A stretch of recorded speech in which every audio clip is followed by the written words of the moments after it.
Hello guys and welcome back.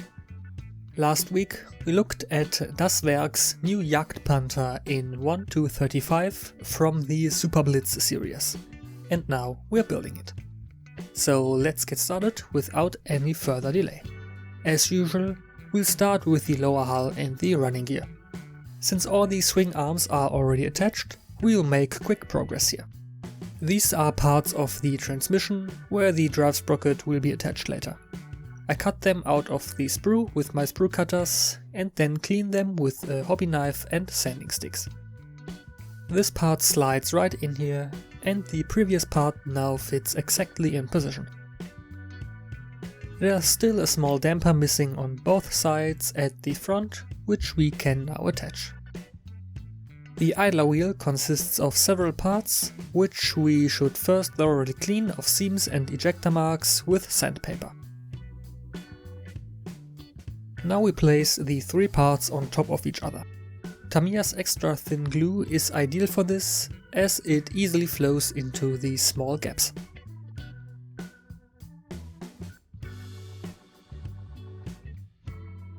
The drive sprocket also consists of two parts that can only be assembled in the correct alignment with the help of a small pin here.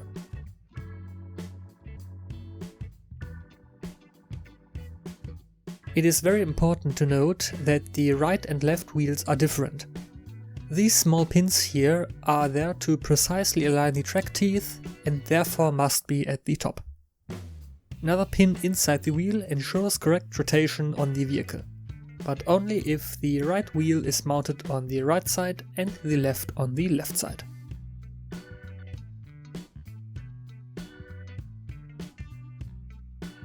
And here we have the road wheels. As already mentioned in my review, assembly is much easier here as the road wheels are connected in groups of 4. Quickly cut out of the sprue and sanded, they are ready for the next steps. For the middle wheels, both halves have to be glued together to create the full wheel. Next, I will attach the tool wheel groups to the axles without glue, since we are now starting with the tracks first. Included in this kit are some really nice link and length tracks. Some people have difficulties with this type of track, but I assure you I have never assembled easier tracks before. With tracks like these, I like to work in small sections. I start with the front track links. It's important to position the beginning exactly at the previously mentioned location.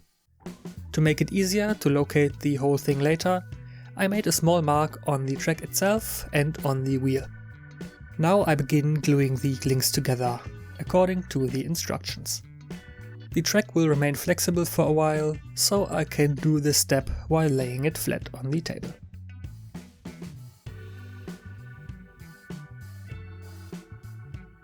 I place the first part on my drive sprocket at the appropriate mark. I can now carefully bend the rest around and shape it. Since the glue has already dried a bit, there's not great risk of gluing the links and wheels together. And the first part is completed very quickly without any difficulties. Next, I attach the long piece for the underside. I can do this while the rest of the tracks are still attached to the vehicle. And now on the back, it's exactly the same as at the front. Glue the individual links together, align them with the last part of the finished tracks, and then wrap them around the idler. The last part is the long flat piece at the top. I will only glue it on one side, so I can open the tracks and remove them later for painting. And that's all the tracks done, at least for one side. Let's drill a few holes. To attach various tools and boxes to the rear plate, we'll need to drill the corresponding holes ourselves. With a small hand drill, this should be no problem. Here we have the hitch consisting of 3 parts. It took a bit of force to push the bolt into the bracket, but once it was in place, it held securely.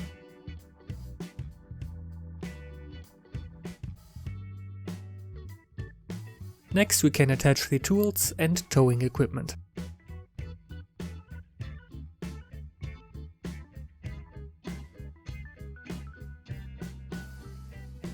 Then we start with the large exhaust system. First, these two spacers must be installed. For the exhausts, you can choose between multiple different variants. I chose the more rectangular pieces here in combination with the Flammvernichter exhaust fans.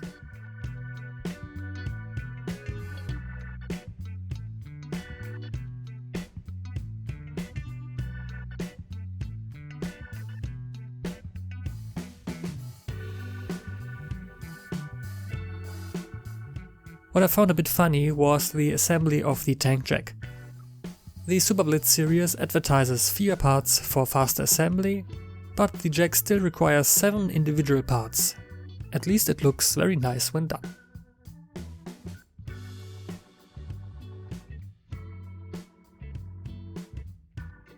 But I won't attach it yet, as the area is quite cramped already for painting. Let's cause some damage to the tank. No, not like burning it down, but we need some heat. I can soften the plastic on certain parts like these storage bins with a flame. Once it's soft, I can use some tools to deform and bend it to make it look damaged. Just don't use your fingers, the hot plastic may burn you if you're not careful. And don't worry if you fear of damaging these parts. You can choose between 2 different types of bins. That means you have 1 pair left as spares just in case. The backplate is slid into the hull. While the fit is quite tight, it sits very well.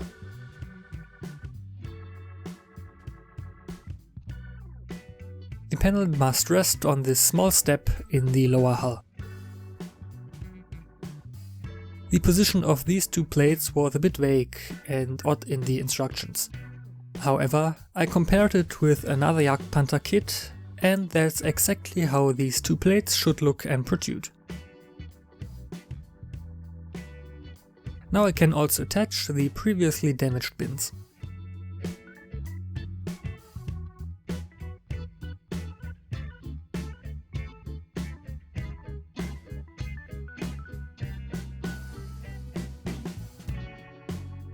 If you want to use the add-on armor included in this kit, you need to drill a few more holes in the engine deck before combining the upper and lower hull.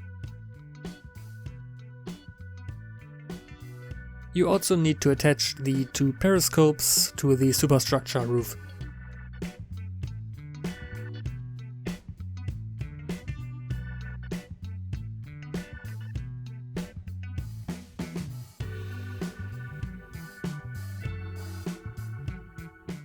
The barrel for the hull machine gun is solid, but if you have a small enough drill bit, you can try to drill out the hole to make it look just a bit more realistic.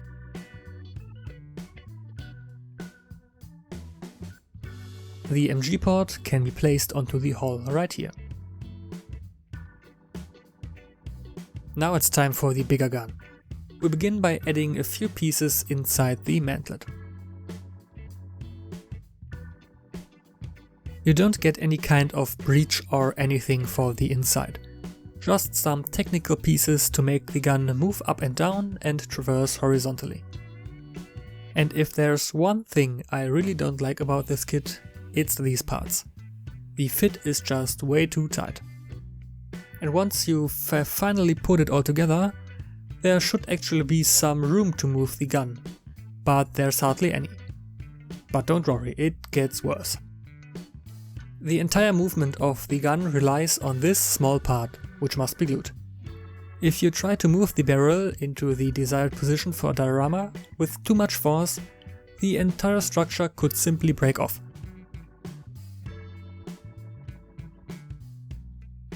And the instructions don't specify in which order these parts should be assembled, so I hate to take it apart again. I even tried enlarging the hole a bit to give myself more wiggle room, but to no avail. Finally, the whole thing is supposed to be held together with this ring. The ring, of course, is too small, and the pin sits so tightly in the hole that it would never slip out in that direction anyway. Unfortunately, this whole process was much more frustrating than I hoped. But now we're back to the simple and neat stuff, gluing small plastic pieces to the back wall. the large hinge for the hatch, a fire extinguisher and a few more tools.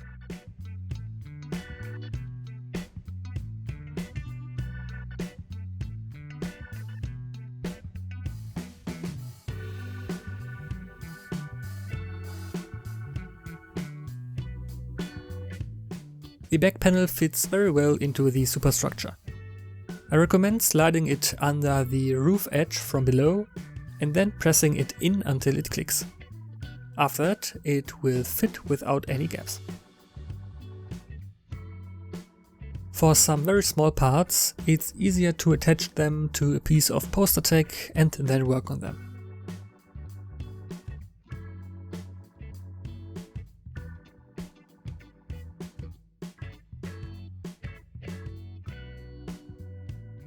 The large armor plate at the front has flame cut marks along its edges.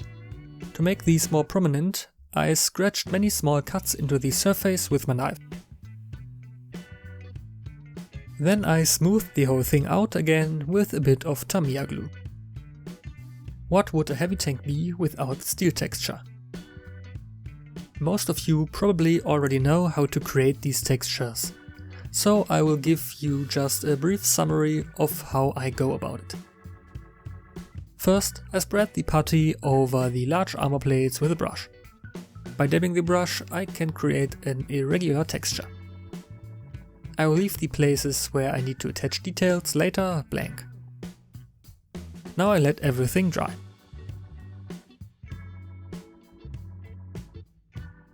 I use a sanding block to smooth down any excessive protruding areas. These could remain on a Soviet tank due to the different processing methods, but not on a Jagdpanther. The armor on there was still relatively smooth. Then I apply another layer of putty, but this time heavily diluted with water. This blends the whole thing and makes the surface more uniform while still maintaining a certain basic texture. When assembling the remaining parts on the gun, keep in mind that you need to use the replacement pieces in your box if you had them included, or your metal barrel won't fit. The muzzle brake is made of 3 parts and looks really good thanks to slide molding.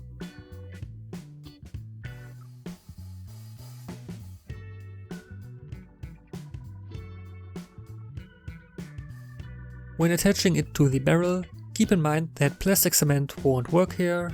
I used regular CA glue for this. And we'll stay with the metal parts. Next come the engine and ventilation grills on the rear deck. A few spots of CA glue in each corner should be enough to keep them in place.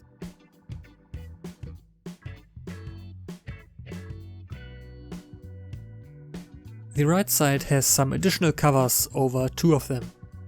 Since these plastic parts don't touch any other plastic, you need CA glue for these too. The kit includes an engine if you want to leave the engine covers open.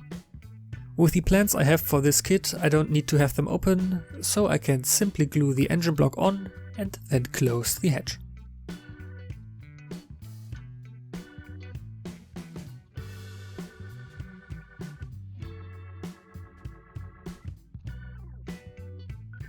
This Jagdpanther version stores its cleaning rod bin on the side of the superstructure.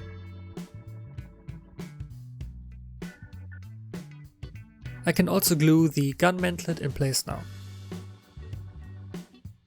To create an extra strong bond, I am using the thicker regular Tamiya cement on top of the super thin.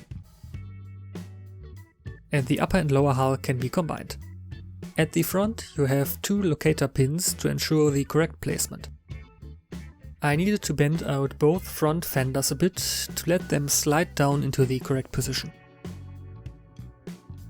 Then I went around the tank and made sure the fit was perfect and kept it in place with extra thin cement. No struggles here and the fit was just perfect. One of the fenders has a small light attached to it. I do appreciate that they did not forget to add the electric cable here. The kit offers the option leaving the hatches on the roof open. I will leave them both open as I bought a set of crew figures from MiniArt that should fit well here.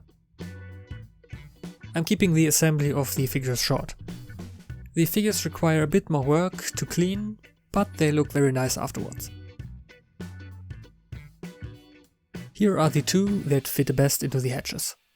The heads are currently temporarily attached with PVA glue, as I will probably replace them later with the included resin heads. To try out a few poses, I'm using some poster tack. It looks pretty nice, but both figures will probably need something to sit on to look more realistic and not float. But we will get to that later.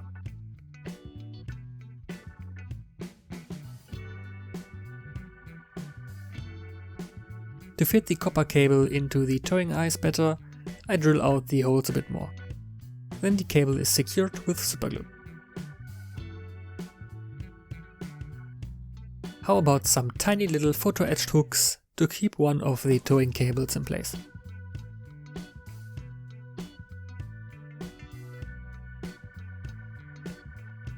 Now let's take a look at the side skirts. They look great, but unfortunately they are all in one piece. And since I only want to attach a few individual ones here, and cutting them out would be too complicated due to the overlap, I will just build them myself. All I need is a thin plastic card. First, I cut out a piece of the appropriate size with my hobby knife, using the original piece as a guide.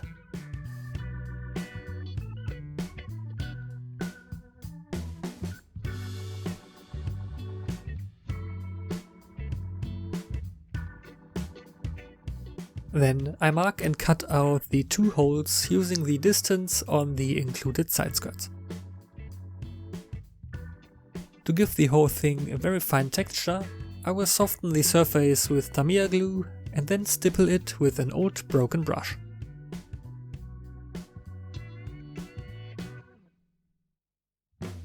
Once the surface is dry, I sand it a little smoother. What's left is a very light texture, which is simply more interesting than bare smooth metal, or plastic in this case. Another simple detail to enhance the overall visual appeal is modifying the ventilation grills.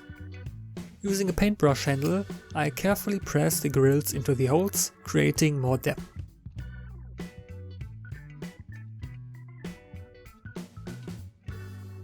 I bent the fenders in the same way I did the bins earlier, using a candle. In the past, I just used brute force and pliers, but I feel this way is much less destructive.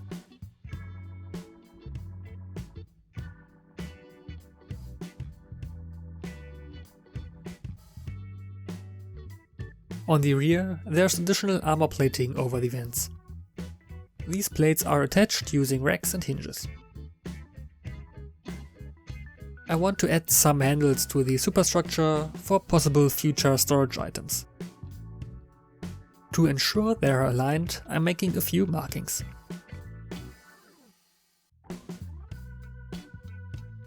To bend the handles evenly, I will use this helpful tool. This allows me to ensure all handles are the same size. To drill the holes, I use my Dremel on a low speed. Then I can attach the handles with the help of tweezers and superglue.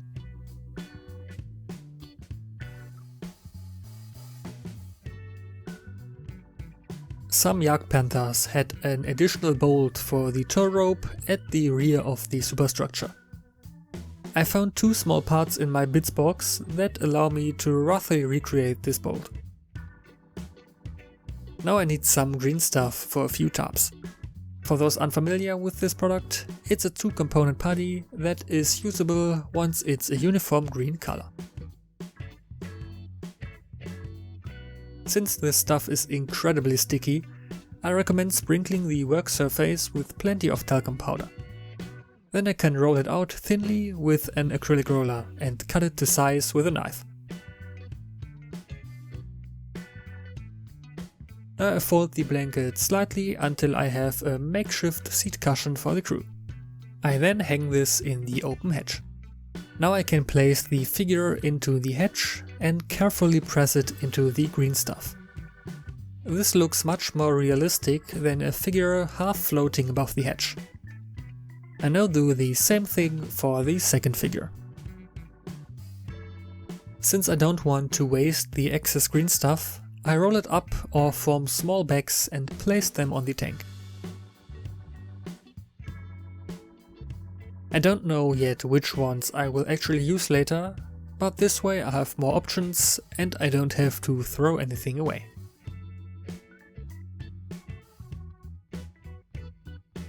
I also fired up the 3D printer again and printed a large selection of accessories. These included empty shell casings, ammunition boxes for the 88mm cannon, a few small items like hand grenades, machine gun boxes, and a beautiful MG34. The commander also gets an MP40.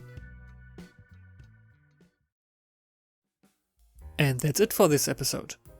I think we have an excellent base for painting and weathering here. So far I really like this kit and I am very excited to see how it will look painted and weathered. The figures should also add a bit more life to the whole thing. But what do you think so far? And do you have any requests for this or other models? If you enjoyed this video, please leave a like and subscribe to never miss any future uploads. Any feedback or suggestions, let me know in the comments.